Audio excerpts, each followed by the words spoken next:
nouvelle défaite pour Boeing. Alors que la compagnie enchaîne les pertes sur sa branche aviation commerciale, c'est désormais le lancement de son vaisseau en direction de la Station spatiale internationale qui a été repoussé. Une capsule dénommée Starliner, d'un diamètre de 4,6 mètres, prévue pour être réutilisable 10 fois, capable d'accueillir jusqu'à 7 astronautes, et avec laquelle Boeing espère bien concurrencer SpaceX.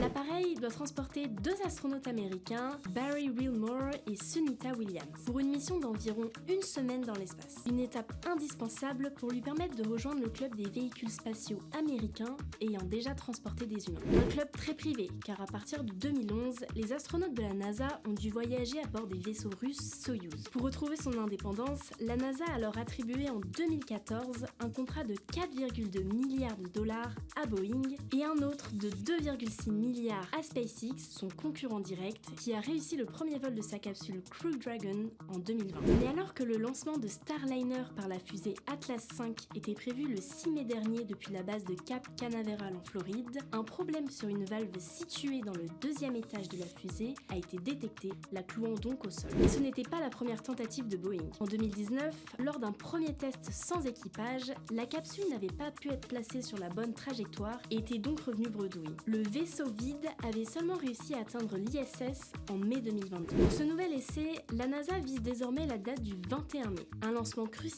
car une fois la capsule opérationnelle, l'agence américaine souhaite alterner entre SpaceX et Boeing pour ses vols jusqu'à l'ISS avant sa mise à la retraite en 2030.